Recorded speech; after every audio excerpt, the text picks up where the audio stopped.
Chapter 1. The kitchen wore the color of early confession, blue dawn pouring through the blinds, stainless counters shining too clean for a house that hadn't slept. The clock ticked as if it were listening.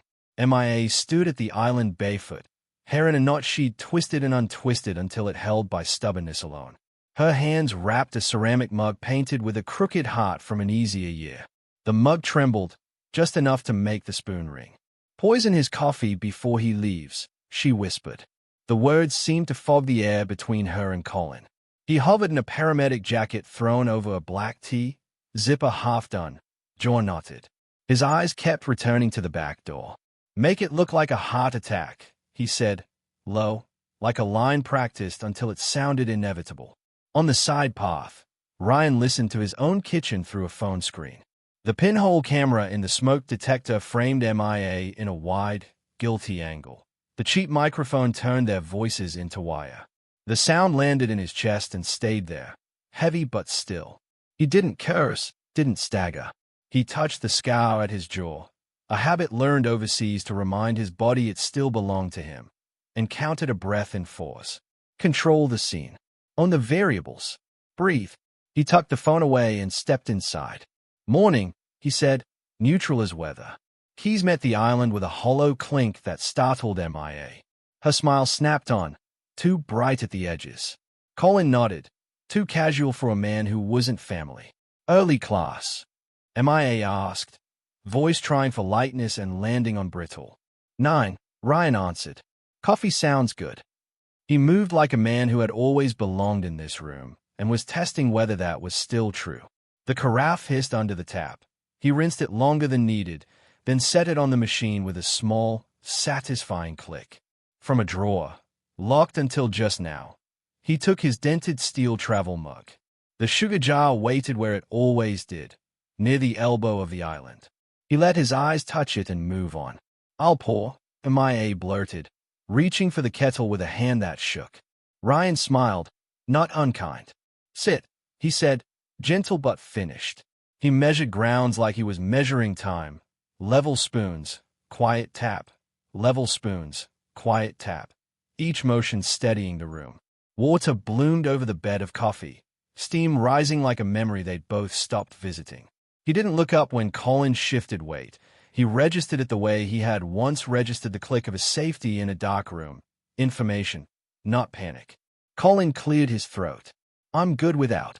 "I didn't offer you any," Ryan said softly, and it didn't sound like a correction until it did. The kettle clicked off. The house held its breath with it. Mia's thumb rubbed the mug handle raw. A wide, pale stripe of skin showed where her ring had spun all night. Ryan capped his travel mug and lifted it, letting the heat warm his face for a second before lowering it again unopened. He set a second cup on the counter, empty but expectant, and slid it toward MIA without looking at her. We got the good beans," she tried. "In the pantry." "We'll save them," he said. The clock ticked. Somewhere outside a bird announced morning as if it were news. Ryan reached under the cabinet and palmed a small flashlight, thumb resting on its switch. He placed it on the counter as if he'd forgotten what it was for. His gaze traced the familiar map of the kitchen. The sugar jar's glass lid with its tiny nick, the faint coffee ring he never scrubbed because it reminded him that life is lived, not arranged. He felt the old training unroll inside him like a mat. Direct the choreography, make the dangerous thing predictable. "I left my wallet in the car," he said, patting a pocket that bulged convincingly. "Be right back." He turned for the door. Mia's mouth opened and closed on nothing. Colin took half a step toward the island, eyes flicking from the sugar to the mug to the hall. Ryan paused with his hand on the doorknob and looked over his shoulder, just long enough to place each of them where they were, how they breathed, who they had decided to be. "Don't start without me," he said, almost kind, and stepped into the thin, cold morning. Chapter 2. The cold slid under the porch like a blade. Ryan let it bite his cheeks once, enough to steady the tremor that wanted his hands, and pulled the door almost closed behind him. The side path smelled of damp soil and someone's early laundry. He angled himself against the siding where the kitchen glare wouldn't catch him, thumb already waking the phone. The smoke detector feed bloomed, a grainy, high-corner view of his own life. Inside, MIA swayed a little, still clutching the crooked heart mug as if it might anchor her to a version of herself she could defend. Colin's shoulders were squared too wide, the way men make themselves big when they feel small. He raked a glance at the hallway, then the counter, then the sugar jar. His mouth flattened. Ryan zoomed the image with a practice pinch, brought the jar's glass lid to the center of the frame.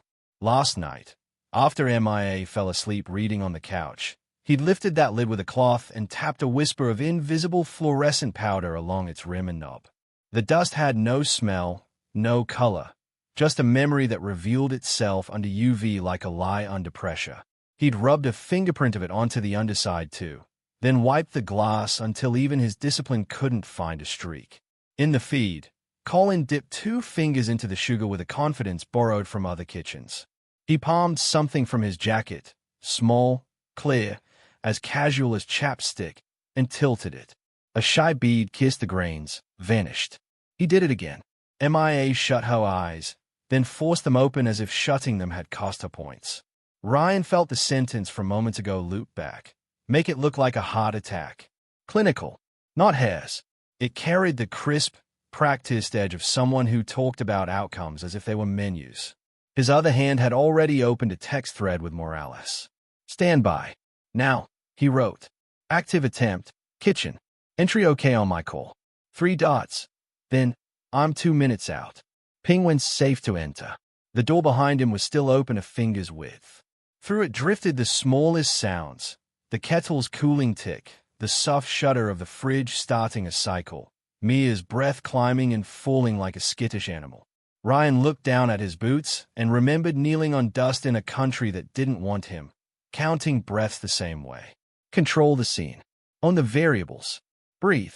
On the screen, Colin wiped his fingers on a dish towel, then, careful, twisted the sugar lid back into place. The motion smeared whatever innocence his hands had left.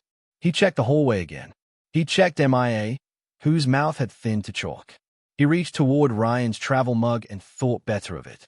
Ryan slid the phone into his jacket, exhaled once through his nose, and straightened. He let his posture pick up the soft civilian slouch he wore for neighbors and campus security briefings. No rush. No stumble. He palmed the door and swung it open with the lazy authority of a man who only ever leaves rooms to come back. He stepped over the threshold into the scent of brewed coffee and something metallic beneath it. Faith, maybe, nicking the air. Keys in hand again, he crossed to the island. MIA jumped. Colin arranged his face and forgot to arrange his hands. Found it, Ryan said, lifting the wallet he had never gone to the car for and setting it by the mug. The sentence landed like a harmless thing tossed into a deep pool. MIA tried to smile, but her lips had lost the choreography. Good, she said, too quickly. Ryan's gaze slid past her to the sugar jar and did not pause. He reached under the cabinet, where he'd left the small flashlight, and placed it on the counter near his wrist as if he'd just remembered it existed. He uncapped his travel mug with a soft quarter tone, the click precise as a metronome, and looked up at both of them as if deciding whether to sweeten his coffee. Colin shifted half a step back from the island, hands hovering at his sides, clean as daylight, until the right one twitched toward the dish towel he'd already used. Ryan smiled, barely there, the kind that smoothed the room while noting every exit. Before I forget, he said lightly, as if continuing a conversation no one had started, did either of you want sugar? Chapter 3. Colin's mouth moved first. No sugar for me, he said, too fast, hands hovering as if the air might stain them. MIA shook her head without looking up. None. Ryan nodded as if the answer mattered to taste instead of time. He turned his travel mug a quarter inch, centered it on the coaster he'd wiped clean at 4 a.m., then let his gaze drift back to the jar. Colin, would you pass it anyway? He asked. Light, almost friendly. Old habit. I like things where I can reach them. For a heartbeat, Colin didn't move. Then he reached. 2 fingers on the glass knob, another on the rim, a neat little pincher grip like a lab tech picking up a slide. The lid lifted with a soft kiss of vacuum. He set the jar nearer. Thanks, Ryan said, not using it. He slid the jar half an inch more, exactly into the cone of the undercabinet light. The glass threw back a faint halo. Mia's eyes tracked the movement as if tracking would slow it. Ryan poured a finger of coffee into a plain white cup and nudged it toward her. "Take a sip," he said, quiet. "It'll settle you." "I'm fine," she whispered, which was the only sentence people say when they are not. Her thumb worried the mug's handle. The pale groove where her ring had spun all night looked like an answer she didn't want to read. "Long shift?" Ryan asked Colin, as if the three of them were only ever this. "You carrying the jump bag today, or riding?" "Riding," Colin said, a touch of pride sneaking in. "Busy lately." Ryan's agreement was the kind that didn't agree with anything. He picked up the small flashlight and thumbed its tail cap just enough to feel the spring give, then placed it back down. The motion was casual, almost bored, and it put the light where his hand could close around it without thought. He uncapped his travel mug. Steam shouldered out and disappeared. He didn't drink. "Too hot," he said, as if to himself, and set it down again. Mia's eyes flicked to the mug in a way. Her lips parted. The words that wanted out, "Don't," scratched the back of her teeth and stayed there, trapped by a net of reasons she'd knitted piece by piece. Ryan leaned an elbow on the island and let his weight live there. "You ever have a call where the kitchen told the story before anybody spoke?" he asked. "It wasn't a trap. It was a rope thrown to see who would tug." Colin snorted, trying to look like a man who'd seen enough to be unimpressed. "Every day. People leave their lives out like laundry." "True," Ryan said. "Details tell on us." He let the sentence hang. Not pointed, not kind, just true enough to itch.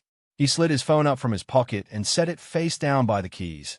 Its haptics turned off, the thread with more or less one thumb tap away. He reached toward the sugar jar again, not to use it, but to rotate the lid by its knob with the back of a knuckle, as if aligning it made the counter breathe easier. "Funny nick on this lid," he murmured. "Nothing, a memory of a dropped dish last year." The kind of remark husbands make when they're still allowed to notice. Mia swallowed. "I dropped it," she said, relief rushing in because here, at last, was a true thing she could say without lying to anyone. "Last spring." "Right," Ryan said. He looked at her properly then, and the look was worse than anger because it remembered the person she still might be. Colin shifted again, weight rolling from heel to toe. "We're going to be late," he said into the space where a different man might have apologized. "For what?" Ryan asked mildly. Colin blinked. "For work. I start at 7. He checked his watch and remembered, too late, that his crew didn't use watches anymore. They used the radio. Ryan nodded, filing the detail without triumph. He took a breath, long enough to count, short enough not to show. "You know," he said to no one in particular, "I had a student pass out in a lecture once. Blood sugar. She came in on coffee and nerves, nothing else. Scared the room half to death." Mia touched the lip of the white cup he'd pushed toward her and took the tiniest sip, a child's offering to an adult demand. Heat made her eyes water. She put the cup down carefully, as if the table might buck. "Better," Ryan said, and in a way, it was. The smallest action had cracked the shell. Sound returned to the house, the tick of the cooling kettle, the refrigerator's shy rattle, a car door somewhere down the block. He straightened and reached for his mug again. This time, when he lifted it, he curled his other hand near his jacket, where a slim glass bottle nested in a pocket sewn into the lining months ago for a different kind of emergency. He let the mug hover, let them both watch him not drink. Then he set it down, still untouched, and smiled as if at a private joke. "Actually," he said, eyes on the two of them, voice almost apologetic, "I do want sugar. Colin, would you mind?" He didn't reach. He left the distance hanging between the jar and the man who had already touched it twice, inviting a third print the light would love. Chapter 4. Colin hesitated just long enough to betray the thought. Then he reached. 2 fingers pinched the glass knob, a third steadied the rim. The lid rose with a soft, sealing pop. He set the jar closer, knuckles brushing the cone of under-cabinet light. "Perfect," Ryan said, as if that settled something small. 2 scoops does it. He didn't reach for the spoon. He let the jar sit where Colin's touch had warmed the glass. The ordinary hum of the refrigerator stitched the silence together. Mia's breath fluttered. The crooked heart mug rattled once against the counter and stilled. Ryan's hand drifted to the little flashlight he'd parked by his wrist. He turned it, thumb easing the tail cap with the lazy care of a man humoring a gadget. The beam came up soft and violet, a blue more than a stab. He lowered it over the jar. The sugar lid answered like a signal flare. A fine corona lit the knob and the rim, and even dusting where he'd laid the invisible powder the night before. But what mattered wasn't the lid. It was Colin's fingertips. The pads, cuticles, even the webbing glowed with the same insisting sheen. A quiet theater under the purple wash. A smear along the dish towel on the handle of the oven pulsed back too, the shape of a hurried wipe. Mia made a noise, small, animal, lost, and clapped her free hand over her mouth. The hand stayed dark. Her eyes cut to Ryan, then to Colin's hands, then to the towel, as if trying to follow the arithmetic to a number she could live with. Colin forced a laugh that came out thin. Detergent, he said, too quickly. Half the stuff in kitchens lights up under UV. Soap residue. Whitening agents. True, Ryan allowed, voice level. He shifted the beam to Mia's fingers where they gripped the mug. Nothing. He moved it to his own, pale and unremarkable under the light. Back to Colin's, bright, undeniable. He swung the beam to the sugar lid, then the towel. Also true.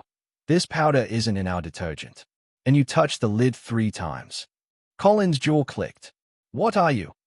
I asked you to pass it, Ryan said, not unkind. Not because I needed sugar.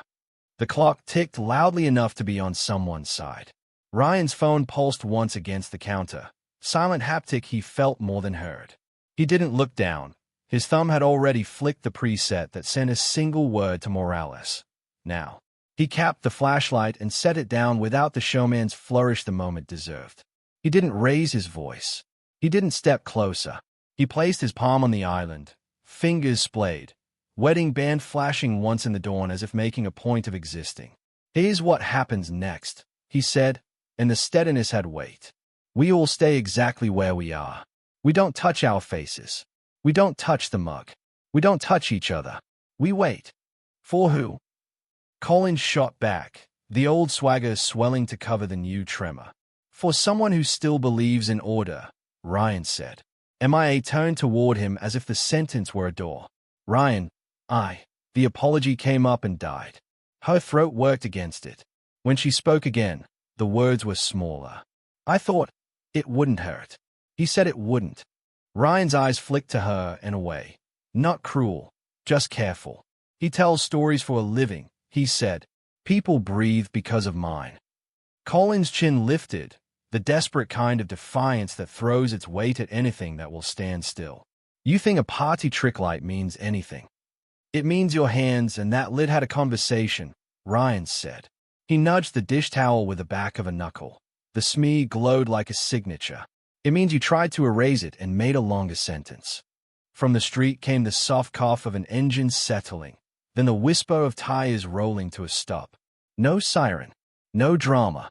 A door closed, firm and polite. The sound threaded through the morning like a telegram. Mia's eyes filled.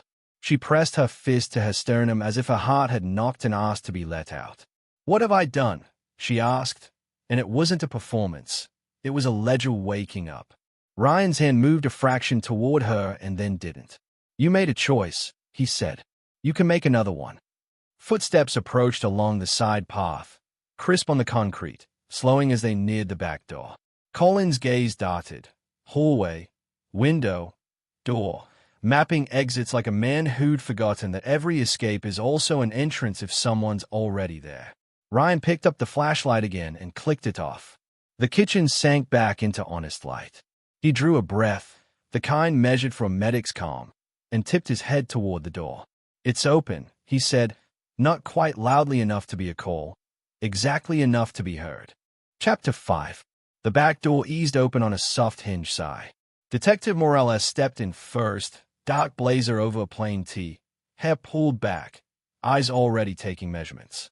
2 uniformed officers fanned a step behind her, practiced quiet in their boots.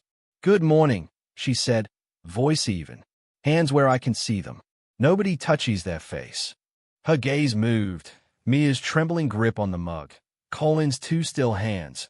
Ryan's palm splayed flat on the island like a promise. Mr. Hale.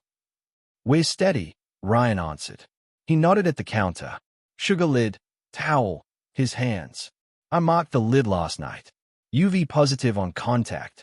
I haven't ingested anything. My sample's intact. Morales' chin dipped once. Copy. She snapped on nitrile gloves with a muted pop and angled herself to see everyone at once. Step back from the counter, please. Half a pace. Thank you. MIA obeyed first, her chair legs whispering on tile. Colin resisted a heartbeat, then shuffled, chin pitched up as if posture could argue facts. The closer officer took position by his shoulder without crowding him, a pocket camera already clipped live at his chest.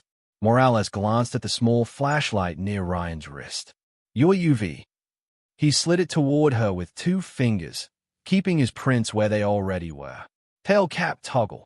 She brought the violet bloom up and swept. The sugar lid answered in a clean rim of light. Colin's fingertips flared back like a confession. The dish towel smear glowed along the oven handle. Detergent, Colin said, a fraction too fast.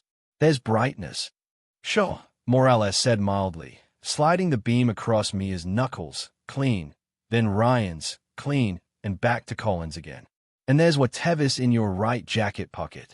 Take it out slowly and set it on the island. Colin's jaw bunched. It's nothing.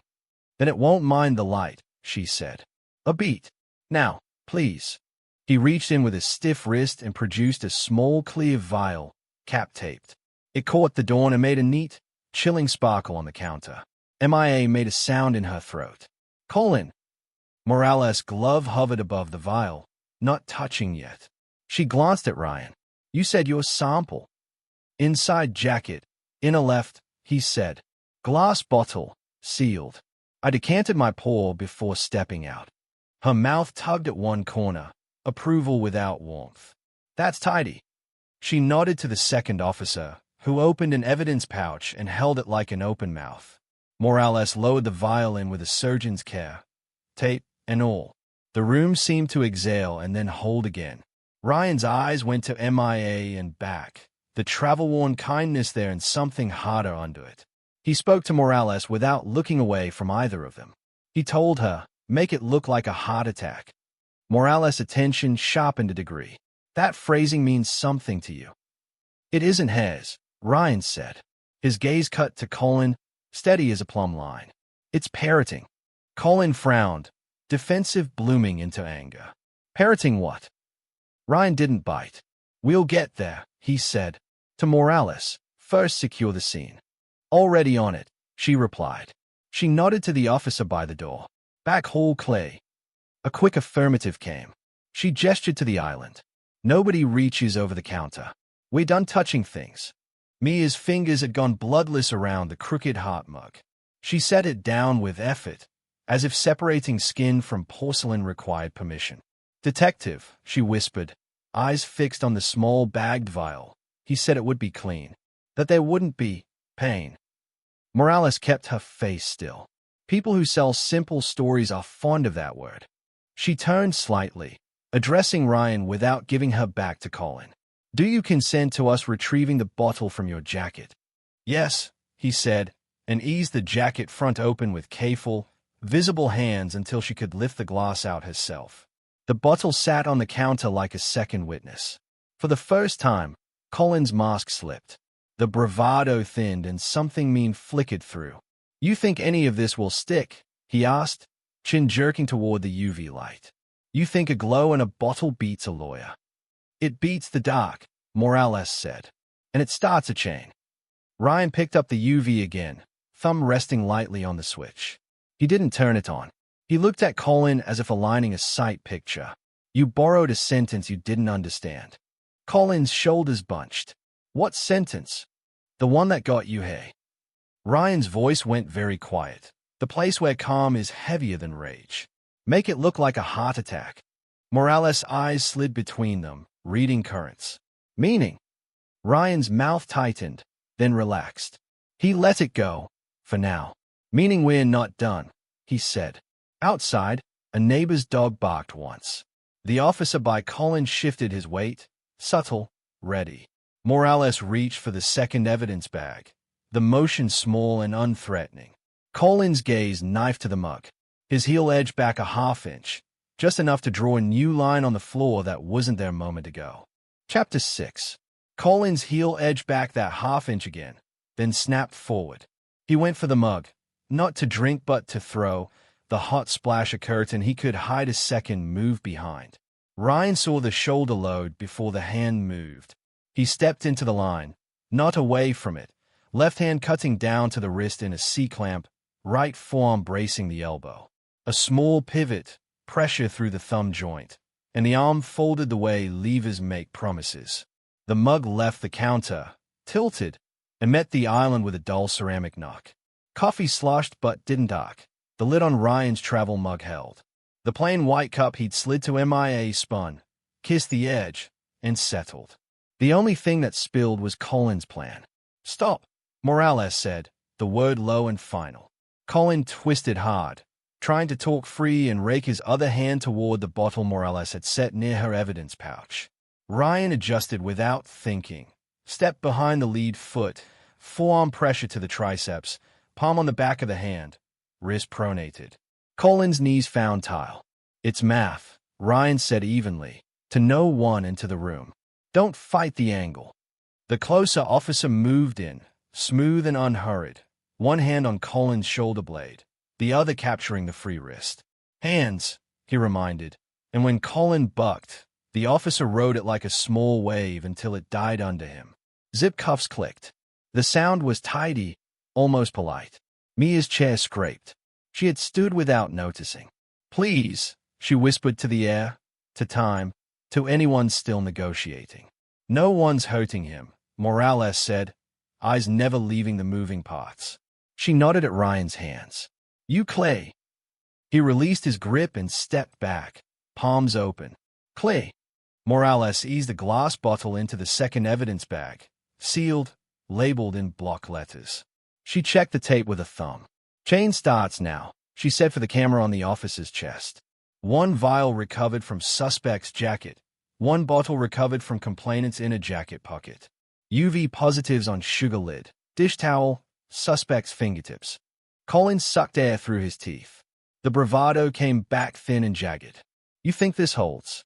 You think a glow light and a bottle beat a defense?" "It beats guessing," Morales said.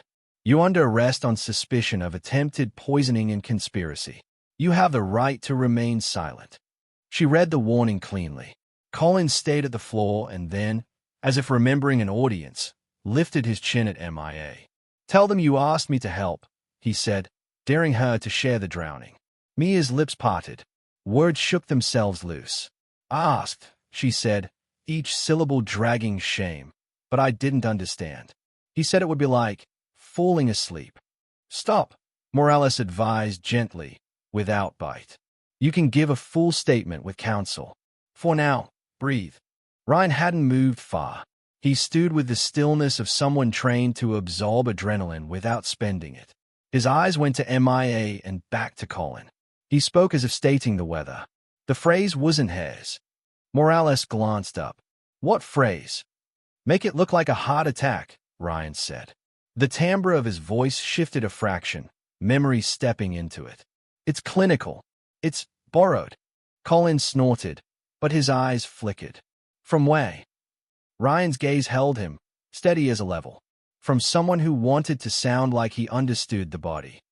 Morales' pen paused over her notepad. "We'll chase that thread," she said. She nodded to the second officer. "Bag the towel, the sugar jar. Photograph first." The officer lifted a small camera from his vest and began to work. Angles, distances, a ruler laid gently beside the glowing smear and the lid's nick that Ryan had remembered out loud. "Do we have your consent to a search limited to the kitchen and adjoining pantry?" Morales asked Ryan, still keeping everyone in her peripheral. "If you'd rather we get a warrant, we can hold the scene." "You have consent," Ryan said. He thought of rules and taught himself not to apologize to them. "Plain view plus contain as you identify." "Thank you," she said. MIA sank back into her chair like gravity had tripled. Her eyes found the crooked heart on the ceramic and held there. Ryan, she tried again, smaller. He turned toward her, and what was in his face wasn't anger so much as fatigue carrying a heavy object. "We'll talk when there's a table that isn't evidence," he said. The officer at Colin's shoulder lifted him carefully to his feet. "We're going to stand now. Don't pull. You'll only hurt your wrists." Colin obeyed because physics had voted and the count was not close. As they straightened him, he twisted his head toward Ryan, hunting for one last piece of ground to salt. "You think you're clever because you teach," he sneered. "You think you're the only one who learns." Ryan met the look without flinching. "I think words matter," he said, "especially the ones we borrow." Morales' brow lifted a millimeter. Curiosity, filed for later. She slid the sealed bags into a hard case and clicked it shut. The UV flashlight sat off beside the sugar jar. Ordinary again. The kitchen took a breath it had been holding since dawn. Outside, a car door clicked. Some way a child laughed, a sound from a different story. Morales signaled the officers to move. "We'll transport him," she said. "Then I'll come back to walk through your statement. For everyone's sake, let's keep conversation minimal until we do this right." "Understood," Ryan said. MIA nodded without lifting her eyes. Colin stayed at the floor. As they guided him toward the door, he tossed one more scrap over his shoulder, half taunt, half tell. "Ask him why that line sounded familiar," he said, chin notched toward Ryan. "Ask the teacher." Morales looked from Colin to Ryan, the question settling between them like a marked spot on a map. "I will," she said, and the door folded the morning around them as they stepped into it. Chapter 7. The door closed and the house held its breath. The sugar jar was gone now. Its square of clean counter looked like a pulled tooth. The dish towel had left a naked oven handle.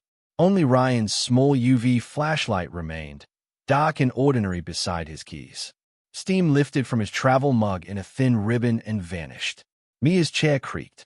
"Is it over?" she asked, voice as thin as that steam. "No one is dead," Ryan said. "That's what over can look like." She pressed the heel of her hand to her sternum, as if the pressure might keep her from coming apart. "He said it wouldn't hate," she whispered. "He said a heart just stops. That's the word he used. Stops." Ryan didn't answer. He reached for the flashlight, then set it down again. The crooked heart mug on the table looked back at him with a childish sincerity that made his throat tight. Somewhere down the block, a garbage truck groaned. Life continued because it didn't know better. Knuckles tapped twice at the back door and opened before MIA could say come in.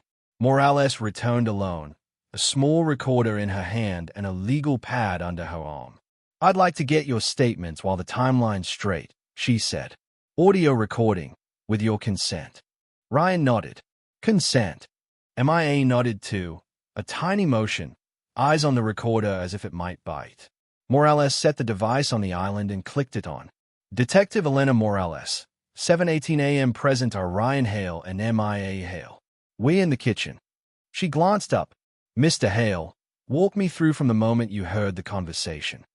He did without ornament. The camera in the smoke detector, the phone on the side path, the words, the choice to walk in instead of confront from the doorway. He explained the sugar lid, how he dusted it after finding his pillbox reorganized 2 weeks ago, and the sleight of hand with the bottle. As he spoke, his voice stayed level. The steadiness made the ugliness clearer. Morales wrote quick, neat lines. "You used UV tracer powder," she said. "Not laundry brightener. Lab supply. Inert. It fluoresces under 365 nanometers. Soap residue hits different wavelengths." She let that sit on the record. And the phrase. Her pen paused. "You told me it wasn't hers." Ryan's eyes moved to MIA. She flinched and looked down. "He said it," she murmured, barely audible. "He said that exact sentence. Twice." Morales' gaze returned to Ryan. "Why does it jump out at you?" He exhaled through his nose. "Because I've said it in a classroom. As a caution. I taught an adjunct module on recognizing cardiac events, how not to misread them. I used that phrasing once to illustrate what people say when they're trying to make a death look natural. Make it look like a heart attack, And then I explained why real events don't look like TV. Morales' head tilted. The motion minute. You think he got the line from you? I think he got the confidence from me, Ryan said. And the admission tasted like metal. The line is a fingerprint. Do you have rosters from those classes? In a binder. Storage unit off Whitman. 10 minutes from here. Morales made a note.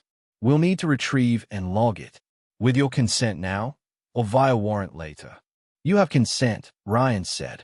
MIA lifted her head, shame and something like wonder tangled in her eyes. You taught him, she said, the syllables careful, like stepping stones across cold water. I taught a room, Ryan answered. He chose what to do with it. Morales clicked her pen closed.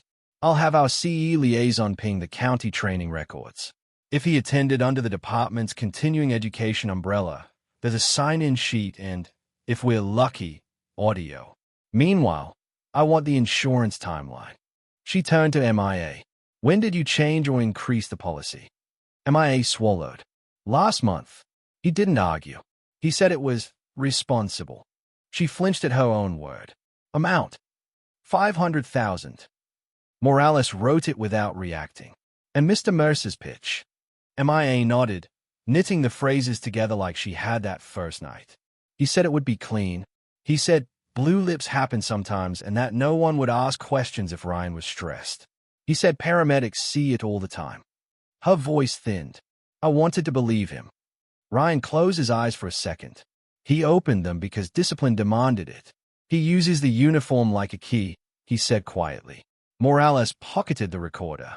We'll pause here and relocate to your storage unit to secure those class materials. She looked at Ryan. Start me at the beginning when we drive. The part before you taught. The part where a sentence like that got into your head in the first place. Ryan nodded once. He picked up his keys. The UV flashlight sat where he left it. Mute, the room suddenly too bright around it. As they moved toward the door, the clock ticked a clean second. The phrase hung in the kitchen like a low note you only notice when the music stops. Chapter 8. The back door clicked behind them and the morning met their faces. Thin light, damp air, a neighbor's sprinkler hissing like a secret. Morales led them to an unmarked sedan, unlocked with a soft chirp. MIA slid into the rear like someone getting into a confession booth. Ryan took the passenger's seat, knees squared, hands visible on his thighs. Morales set her recorder between the cup holders and tapped it on. Continuing statement, she said. Drive to storage unit. Mr. Hale, keep talking me through the origin of the phrase. He watched the street ease by. Mailboxes, a kid on a scooter, oblivious mercy. I used it to scare complacency out of people, he said. I'd say, if someone tells you to make it look like a heart attack, ask how they'd expect to fake diaphoresis, the electrical patterns, the timing. Then I'd show why TV lies.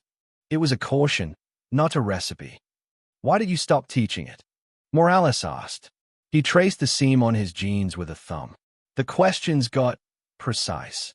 Not how do I help, but what would it look like if? I didn't like the smell of it. Mia's voice came faint from the back. He said blue lips happen. It wasn't a defense. It was a breadcrumb she now hated herself for following. Morales' eyes flicked to the mirror. Not a reliable sign, she said.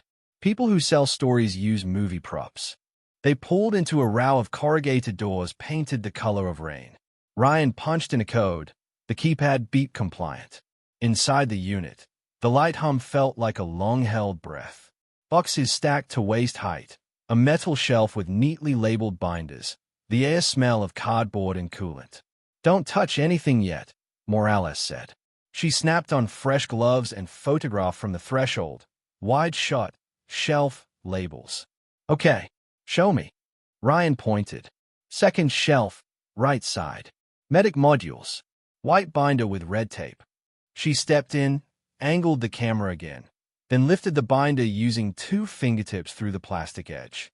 On the cover, in Ryan's handwriting, clinical presentations and misinterpretations, Spring SEM.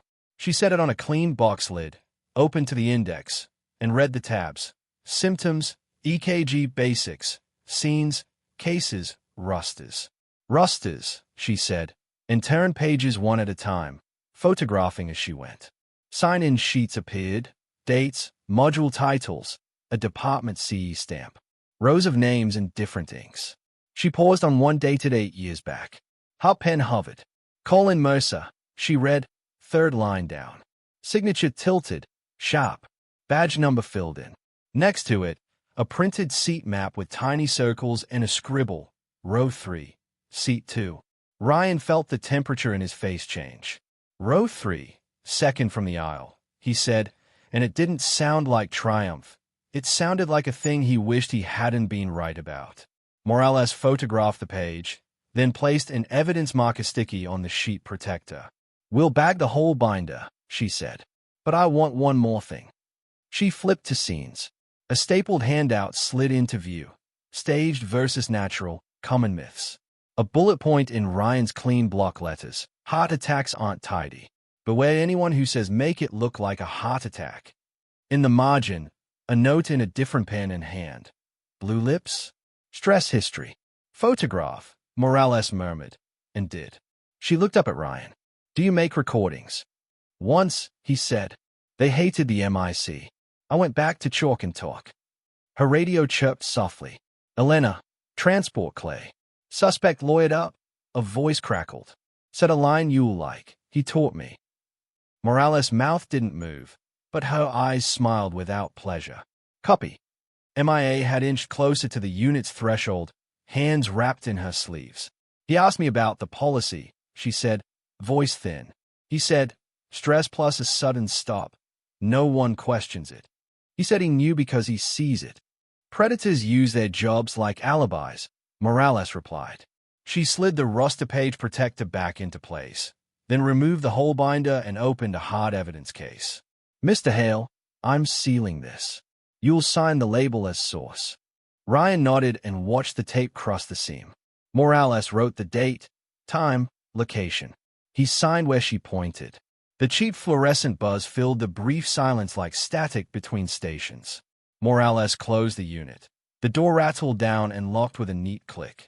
In the car, she turned the recorder back to them. We have your line, his name, and her statement, she said, eyes on the road. That's 3 legs of a table. It won't wobble. Mia's breath hitched. What happens to me? You give a full statement with counsel, Morales said evenly. You were a conspirator. You are also misled. Both can be true.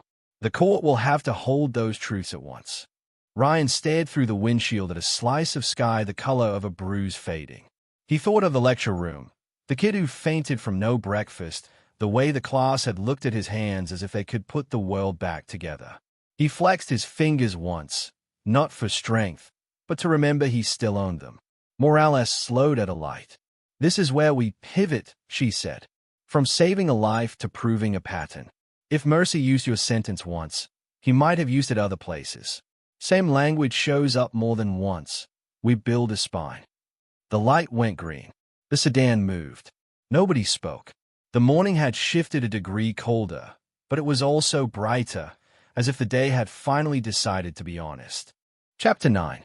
The sedan hummed, tires stitching the road in small, even stitches. Morales kept one hand at 12 o'clock, the other flicking the turn signal like punctuation. The recorder blinked its red dot between them. Patient. Her radio bird. Elena. Copy. Booking update. Go, she said. Suspect lawyered up. Before counsel, he blurted a version. Claims homeowner stage scene. Used some powder trick. Assaulted him when he tried to stop his wife from dosing herself. Says wife is lying under duress. Mia's breath snagged in the back seat. Ryan stayed at the windshield. A smile touched one corner of his mouth and didn't make it. Of course he did, he said softly. Morales' eyes stayed on the road. It's noise until it's evidence, she said. And even then it's still mostly noise. Stay with me. They turned into the precinct lot. The building was plain brick with a blue stripe, an ordinary face for heavy rooms. Inside, fluorescent honesty and a long counter. Morales badged them through, then pointed to a pair of mold chairs by a frosted window. Sit. Water. MIA shook her head. Ryan said, yes, and took the paper cup she set in his palm. A tech in a polo with a tiny crest on the chest approached with a clue tray. Field screen, he said to Morales. Low. Not definitive. The vial flag's reactive on cardiac glycoside strip. Coffee bottles pending. We'll send both upstairs. Morales didn't lift her eyebrows. Chain. Loved. Your name and his, the tech said, chin tipping at Ryan. Thanks, she said, and the tech moved on, tray like a small altar. Mia's hand flew to her mouth. Cardiac what? Digitals, foxglove types, Morales said. Plants, meds. It's a screen. A real lab will tell us if it's a false positive or a hit. MIA closed her eyes.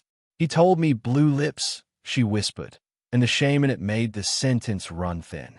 A sergeant with a square jaw and kindness in the corners stepped over. Detective, counsel for Mercer sent a note. They'll argue spoliation. Complainant seated his kitchen. Morales' mouth set. He seated his kitchen against being killed in it. We'll let a judge decide if that offends public policy. The sergeant tilted his head toward a glassed-in conference room. Also, your guy taught an adjunct class. Counsel dug up a student blog with a quote block. Make it look like a heart attack. No context, of course. Mia's gaze jerked to Ryan, apology and panic wrestling. Ryan looked at his hands. I said it. Then I said why it's a lie, he answered, as if accounting could stave off indictment by optics. Morales nodded once. Not at him, but for him. We'll get context on the record. The roster is better than a blog. She handed Ryan consent form. We need your phone and access to the smoke detector cam's cloud, if there is one. He signed without performative sighs.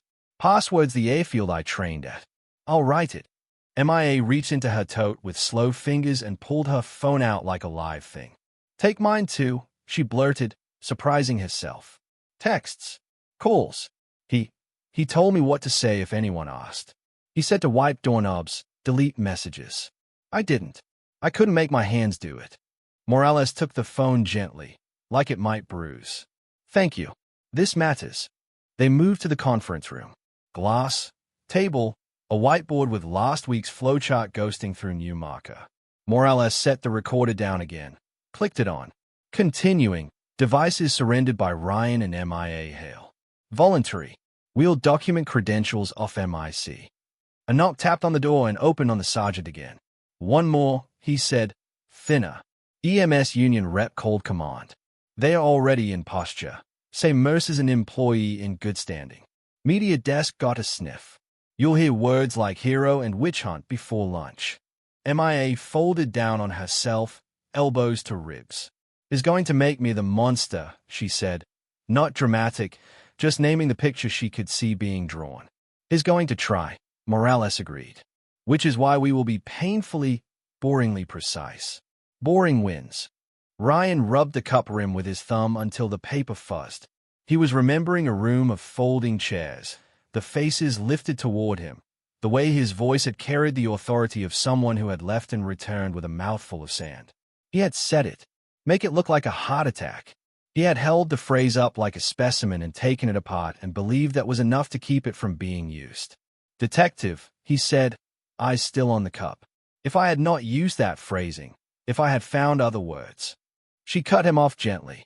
Predators don't need your vocabulary. They find a shape they want and pour whatever words fit into it. Don't help him steal your responsibility for his acts. She tapped the folder that held the roster. You give me anchors. He gives me tells. The glass door whispered open one more time. A woman in business black stepped in, introduced herself as a public defender, and sat beside MIA. She placed a square of tissue on the table like a little flag. For now, she told MI, say only what you just said. You'll cooperate. You want counsel. You won't speak outside my presence. MIA looked at Ryan, something like resolve trying to stand up in her. I won't let him turn this on you, she said. I won't let him say you taught me to kill you. He held her gaze without rescuing her. Don't let him make you into the kind of person he needs, he said. Be boring. Be exact. Morales clicked the recorder off. We're going to draft a timeline, minute by minute. Then we're going to send 2 lines out, one to Talks, one to CE Records. We're also going to pull Mercer's run reports for the last year. If the phrase shows up in narratives or if his fingerprints show up where they shouldn't, we'll have a pattern. As if in answer, her radio burred again. Detective, records. We pulled a DOA from 2 months back. Elderly male, found at home. Paramedic narrative uses probable MI and no signs of struggle. Primary on scene. Mercer. Wife collected policy payout. Neighbors reported a clean kitchen smell. You want the file? Morales' eyes hardened. Just a fraction. Send it. Ryan felt the road tilt under him in a way that didn't move his body. Worse than being almost killed was realizing the method had a past tense. He placed the paper cup down, the circle it left on the table neat and brown. Okay, Morales said to both of them, voice steady, now the spine in the room. This just got bigger, which means our margin for mistakes just got smaller. We're going to be careful. It won't be fast, but it will be right. In the hallway, a copier coughed. Somewhere down the corridor, a phone laughed its fake ringtone laughter. The day outside kept brightening, indifferent. Inside, the air felt like it had agreed to hold the truth if they would name it in order. Chapter 10. The copier coughed again. The room's glass hummed faintly, as if it, too, were waiting to know which story would be the official one. Morales' phone buzzed. She glanced down, swiped, and her posture changed by a degree. County CE liaison, she said. They found something. She put the phone on speaker and tilted it toward the center of the table. A woman's voice came thin but clear. Detective, we located a single audio capture from 8 years ago. Pilot program. Adjunct module on cardiac events. Attendance sheet matches your roster. There's a Q&A section. Sending the link and a transcript now. Morales' inbox chimed.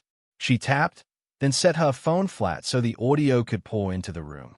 The recording opened on room tone. Chairs creaking, pens clicking, the ambient impatience of adults in plastic seats.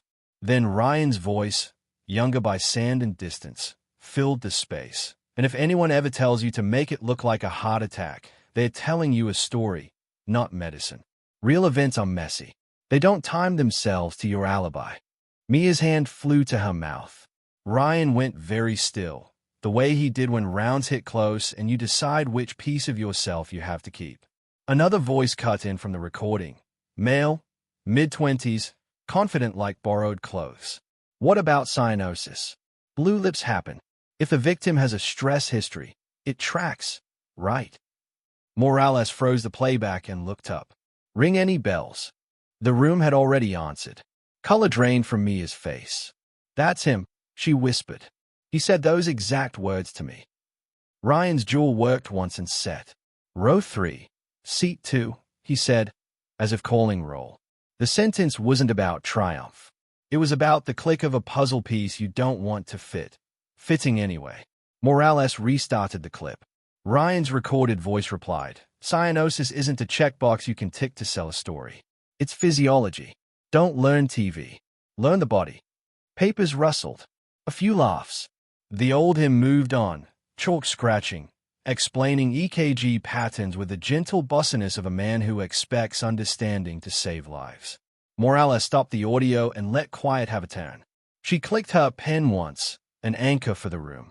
That's the spine, she said. He didn't just hear the phrase somewhere. He asked the follow-up you both quoted. The roster puts him in the seat. The audio gives him the line in his own voice. Her radio burred, as if agreeing. Talks upstairs, came a new voice. Prelim GCMS confirms presence of digoxin analogs in the vial. Coffee bottles positive 2, lower concentration. Full quant to follow. MIA made a small sound, like something breaking but deciding to stay. She looked at Ryan. He used your class. He used your words and then made me say them back to him.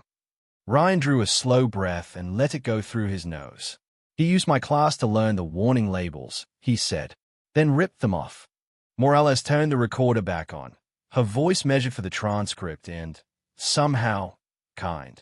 Continuing statement. We have an authenticated roster and contemporaneous audio placing Colin Mercer at an adjunct module taught by Ryan Hale, with a recorded question matching phrasing reported by witnesses in this case. Preliminary tox indicates cardiac glycosides consistent with digitalis in the seized vial and in the decanted coffee sample. She stopped speaking and looked at them, not as a detective but as a person who had had to deliver more endings than she wanted. This is the part where meaning tries to turn into blame. I'm not going to let him hand you his. MIA blinked hard, like clearing water from her eyes. I'll testify, she said, and the decision sounded like sitting down in a chair that would hold. Ryan nodded once. The gesture wasn't absolution. It was agreement to keep breathing in the same room as the truth. A knock on the glass. The sergeant leaned in. Media's sniffing, he said. Union's running with medic maligned. We can hold the names for now, but not the rumor. Morales stood. Then we'll get there first, she said. To MIA and Ryan, you won't say a word to cameras. I'll do the dull thing. Toxins, rusters, audio, standard of proof. Boring wins. Ryan's cup left a perfect brown ring on the table when he moved it aside. He looked at the circle like a map pin. Detective, he said, when you say it out there, make sure you add one sentence. Which one? She asked. The one I said in the kitchen, he answered. His voice didn't rise. It didn't need to. They never poured the cup. He held her eyes a beat. I did. Chapter 11. The room held the sentence between them like a lit match. Morales nodded once. I'll say it, she answered. And I'll say the part before it, too. The sergeant cracked the door wider. Briefing room set, he said. Union reps already circling. Media desk wants 3 talking points. Truth, sequence, safeguards, Morales said, gathering the folder and the sealed binder. She palmed the recorder. You two stay here. Water's there. Don't watch the feed. Mia's fingers knotted in her sleeves. Will they show his face? Not yet, Morales said. Names after charging, not rumor. She was almost to the door when a young tech hustled in, breath tucked under his words. Detective, warrant landed from Mercer's phone. Triage is clean. You'll want this. He passed a printout, a thumbnail of a notes app, timestamped last night. The title line read, Sequence. Below, a bullet list. Coffee, sugar, AM. Blue lips happen. Stress HX documented. Wallet alibi. Evening, wine, second dose, if needed. Underneath, a reminder ping scheduled for 8 p.m., Carby River. Tuss. The air changed shape. MIA reached for the paper and stopped her hand mid-air, as if the ink might bite. Morales didn't soften it. 2-dose plan, she said. Morning for him. Evening, if there's a witness. MIA looked as if the floor had tilted and no one had warned her. He was going to. The rest broke, then arranged itself. There was going to be wine. Ryan's jaw set, not in anger so much as in the muscles version of grief. You were never going to get a reset, he said quietly. You were going to get erased. MIA nodded once, slow, understanding delivering its bill. She didn't cry. The lack of it said more. Morales angled the paper for the body cam, then slid it under the folder's clip. We'll add it to the spine, she said. She tapped the recorder on again. Continuing, recovered note from suspect, device titled Sequence with bullet points referencing staged MI, dosing via sugar, and a second dose in the evening associated with wine. Timestamp prior night. Reminder to discard Carby River. The sergeant exhaled through his teeth. He watches too much television, he muttered, and thinks rivers are still an unfind. They aren't, Morales said. Nothing vanishes anymore. That's our small mercy. She left them with a nod and stepped into the corridor.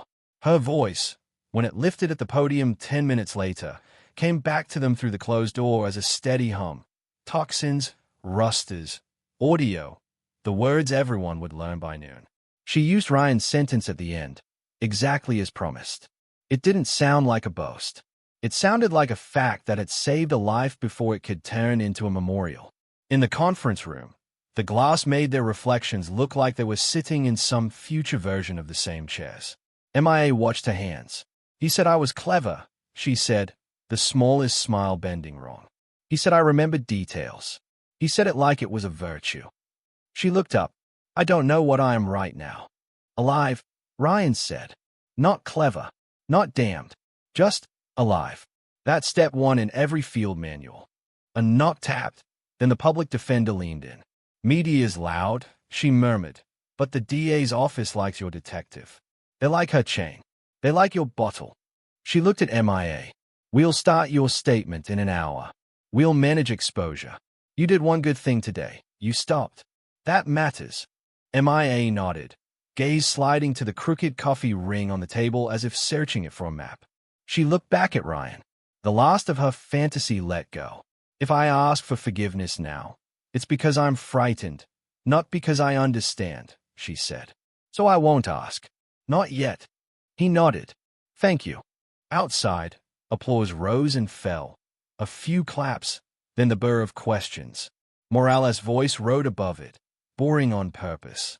We will not litigate in microphones, she said, and even through the wall it sounded like a principle she'd carry into a fire. The young tech reappeared, tapping softly, a new sheet in his hand. One more triage hit, he said, not crossing the threshold until they looked up. A search on Mose's phone from last week. Non-fatal digoxin overdose management timeline. He bookmarked a toxicology forum. Also an order history, digitalis extract via a shady supplement site. We have delivery to a locker drop. The paper trembled in his fingers. He passed it to Morales' folder on the credenza, even though she wasn't there to take it, because that's where Law said it would be safest until she returned. Mia's voice was hoarse. He planned for a second dose if the first didn't work. Or if someone didn't die on schedule, Ryan said. The hallway's hum swelled, then receded. Morales pushed the door open with her elbow, binders still under her arm, a smear of press ink on the cuff of her blazer where MIC had kissed it. We're holding for arraignment, she said, sliding the fresh printouts into the folder without looking at them yet. DA's moving. Unions performing. She looked at both of them, letting her expression be human for one unguarded beat. We're nearly at the part where the adrenaline drops, she said. It'll feel like falling. It's normal. You sit in it. You don't make promises you can't keep. MIA nodded. Can I? She swallowed. Can I go home to get clothes? I'll come back. We'll have an officer with you, Morales said. You're a witness and a subject. Both things can be true at once. Ryan stewed, the chair legs scuffing wood. I'll go too, he said, then corrected himself. I'll wait outside. MIA met his eyes. The look held for as long as it could without breaking. Okay. Morales checked her watch. 20 minutes, she said. Then we finish the paperwork. Then we sleep. Then we begin the second fight. Ryan glanced at the crooked ring the paper cup had left on the table. Brown and precise, the memory of a mouth that hadn't drunk. He set his palm over it a second, as if warming some small compass back to life, then let his hand fall to his side. Let's go, he said, and the room let them. Chapter 12. They walked the corridor without speaking. Ryan, MIA, and the young officer Morales had assigned to escort, a woman with a neat bun and a voice that didn't try to fix anything. Outside, the day had found its brightness. A mild wind moved the maple leaves like a quiet crowd. The ride back to the house took 7 minutes. Ryan sat in front, MIA in the back beside the officer. They stopped at the curb. Evidence tape still banded the gate like a belt someone had forgotten to remove. A CSU van idled down the block. I wait outside, Ryan said, hand already on the door handle. Please, the officer said. We'll be quick. MIA followed her in, steps small, head tilted as if the house might tilt back. Ryan stayed on the front walk where the concrete held the sun. Through the open doorway came the smell of their life, a braid of detergent, coffee, and the clean metal scent of morning that had turned into something else. The officer's voice carried from the hallway. Bedroom first. Clothes, toiletries. No stops in the kitchen unless I say. I know, MIA said, the words barely air. I remember. In the bedroom, the closet door resisted like it had swollen overnight. MIA dragged it open and took a sweater, a pair of jeans, the shoes she had planned to wear to a different evening. She reached for the tote she liked for weekends and then froze. On the dresser, 2 wine glasses sat mouth down on a folded napkin beside a corkscrew and a bottle stopper with a chrome cap. They looked like a still life someone had arranged with patience. The officer noticed the way Mia's gaze snagged.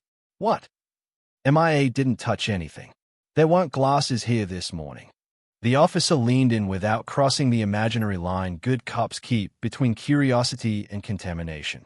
The bottle stopper had a little weight to it, a heft wrong for its size. Back up for me, she said gently. She radioed, Unit at Hale Residence, request CSU to master bedroom dresser.